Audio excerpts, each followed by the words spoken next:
What is up, y'all? It's a sad day today for the basketball world.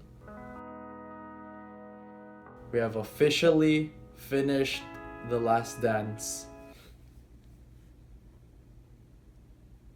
Jokes aside, guys, so it's true. We finished the 10-part sports documentary series about Michael Jordan and the Chicago Bulls and the start of their dynasty towards the end and all the good stuff and the bad stuff in between, But it was a very interesting, very informative, very entertaining series, and I highly recommend you go check it out. But if you're not convinced, you can go check out my 23 reasons why you should watch The Last Dance video. I'll leave a link in the description below. So let's get into it. We're gonna talk about what was good and bad about that series, the kind of conversations that it sparks, and is Michael Jordan really the GOAT? Yeah, he is. But we'll talk about why, okay? Let's get straight into it.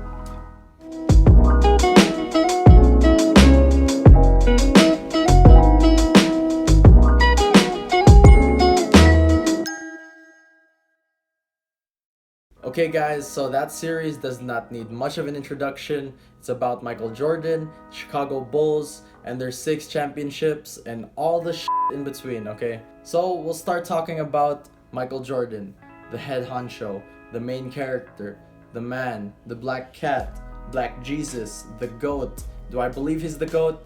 Yes. Do I believe he'll be the GOAT forever? Yes.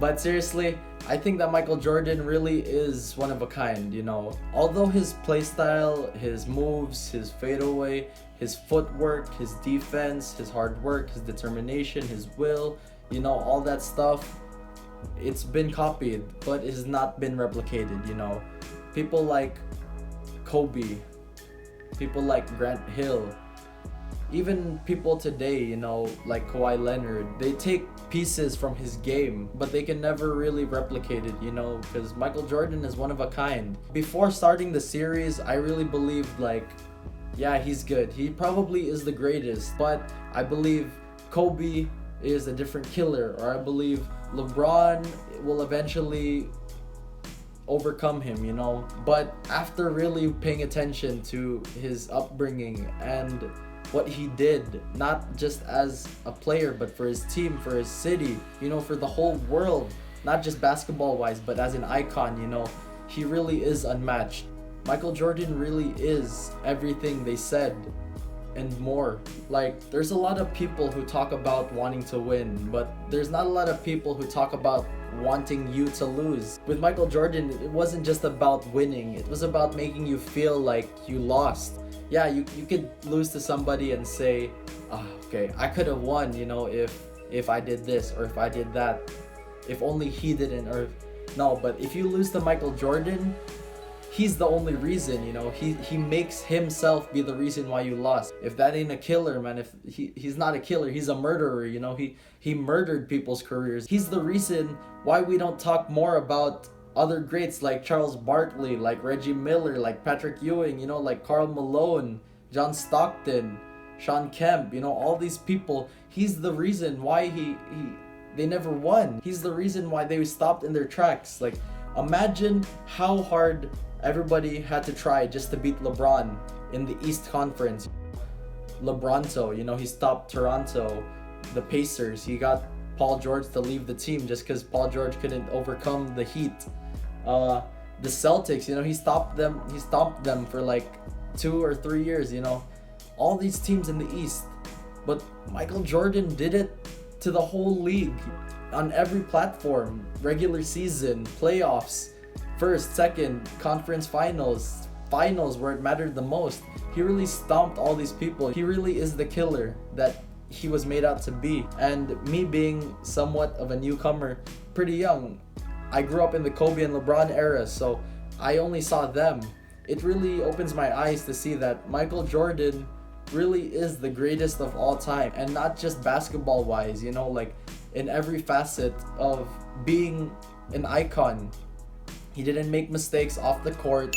He pushed his teammates to be better. He didn't push his teammates off his team. He just knew he was so much better and different from everyone else, he always held himself to a different standard, and that's why we hold him to a different standard. If it's really my 2 cents in the conversation, Michael Jordan is the greatest of all time. Who do I have second? Does it really even matter? So there's a bunch of other stuff in the documentary that was also really interesting. We see Scottie Pippen. I really argue that Scottie Pippen might be the greatest second of all time. Not the second greatest of all time. I mean the greatest second player on a team of all time. Let's name a bunch of 1-2 punches. Kobe and Shaq. Okay, they're both 1 punches. They're both the greatest player on their team. That's why they butted heads. That's why I don't think they lasted long. The only reason they didn't win more is because both of their best players kept on butting heads. Look at Michael Jordan and Scottie Pippen. You know how good you have to be and still decide like, hey, I'm really not the best player on the team, but you could be the best player on another team. That's Dwayne Wade, LeBron level stuff. And talking about that, LeBron and Dwayne Wade, yeah, it took them a while, but Dwayne Wade eventually understood, hey, LeBron is taking over, man. LeBron is he's the top dog, and I gotta be his Robin. Health-wise, Dwayne Wade can never push through as long as Scottie Pippen. Dwayne Wade only had like 2 or 3 good years with LeBron. Pippen had 8, 10 plus good years with Michael Jordan, 6 of them resulting in finals. Other people like KD and Steph, or Steph and Clay, or KD and Clay. I'm just playing, but you get my point. I'm saying Scottie Pippen is not a man to be underappreciated, underestimated, underrated. He really is deserving to be one of the 50 greatest players. Unfortunately, he doesn't get the good credit. He doesn't get the credit he deserves because he played with Michael Jordan, with such a dominating player. But I believe that if Scottie Pippen was on his own team, he could easily be a top 10 player of the league on both sides of the ball, offense and defense. You know what I'm saying? Dennis Rodman, we learn a lot about him and what a crazy personality he was on and off the court, like getting all these rebounds without scoring a single point in a game and catching all these girls, and hopefully he didn't catch a disease or something, but he was getting it on. Like, that was not mutually exclusive. Those were happening simultaneously. One day he's in the finals, and then the next day he's WWEing with Hulk Hogan, and then the next day he's back in the finals, making clutch free throws. It's crazy. He's able to do what he wants when he wants, and people respect that. But then of course he's a very controversial figure in the world, but in terms of basketball, I mean, he did his work. He put in the effort. He never failed his teammates when they needed him most. He always put his 110% effort into the game. And who cares what you do off the court? It's all about you on the court, and then off the court you can be whoever you want, as long as you still give the same 100% effort on the court. And I really respect Dennis Rodman for that, and I wouldn't have known all that if I didn't see all of his antics on and off the court in this documentary. So I really respect him for that. So then we learn about the Chicago Bulls and how they eventually broke up, management problems and the organization wanting to do this and that, and the players really believing, hey, we should run this team because we're the ones killing ourselves on that court every night. You've never gone to war with us, so who are you to want to break up this team? Don't forget the people who put you in this position to be successful, all that stuff. And you can really side with the team, you side with the players. I mean, they brought you 6 championships in 8 years, but still you want to kick out your head coach, telling him this is your final year, you're done with this league after this season, even if you win a championship, even if you go undefeated. I mean, that leaves a sour taste in your mouth, knowing, hey, that's my organization, that's my management who are doing this to my team.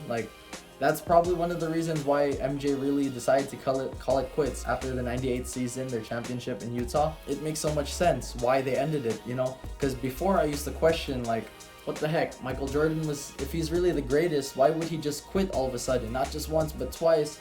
And the first time it was because of, related to his father, which we get a lot of information about in the series, and it was really great insight into the man, not just the man on the court, Michael Jordan as a person. And it really gives us a lot of perspective that although he is this crazy icon, Black Jesus, he really is just a man. He has his breaking points. He retired for a good reason because of his father, because of what happened. Unfortunately, he can't get those years back. And if you question, like, if he stayed in the NBA for those 2 years that he took a break, could he have won a championship? Maybe, maybe not.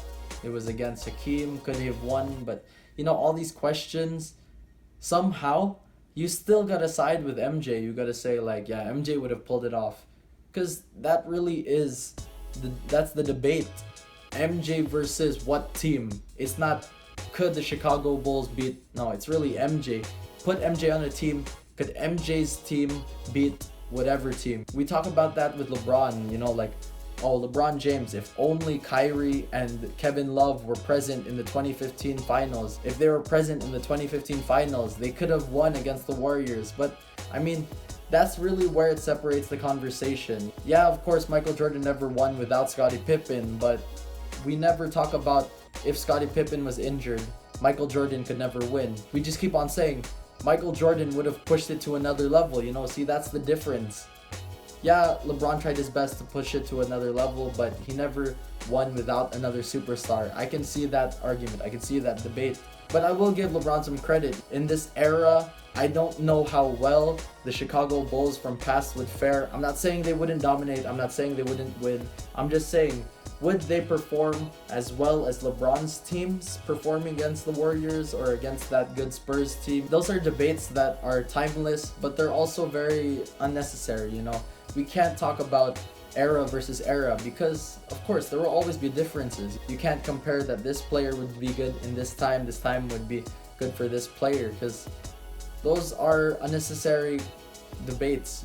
For me, those arguments just never sit well. And overall, I think that the series did really great in portraying the character Michael Jordan, not just the player, like this character in the game of life, as a man growing up from a competitive family background, going to his early success in basketball, going to his defeats, his falling, like he never got over the hump, but eventually when he got over the hump, like he stayed on top of the hill, he never relinquished it until, unfortunate circumstances happened that caused him to him and his family to look back and say, this is time for us to call quits on basketball. We gotta focus on things more important.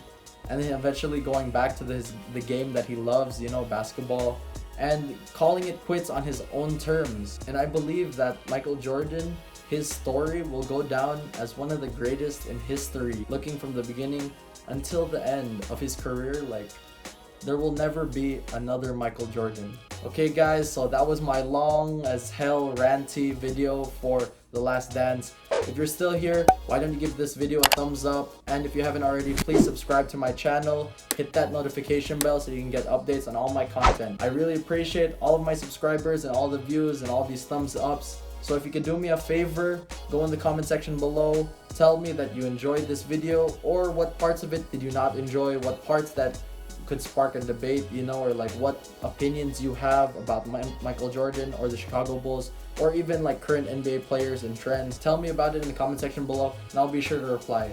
Okay, that is all guys. Thank you for listening. See you all next week. If you guys enjoyed this video, don't forget to hit that subscribe button and give this video a thumbs up. Please share this video with anyone you think might enjoy it. I appreciate all feedback, so if you have any comments or suggestions, just hit me up in the comment section below and I'll be sure to reply. Again, this was Tyler the Director. See you all next week, and that's a wrap!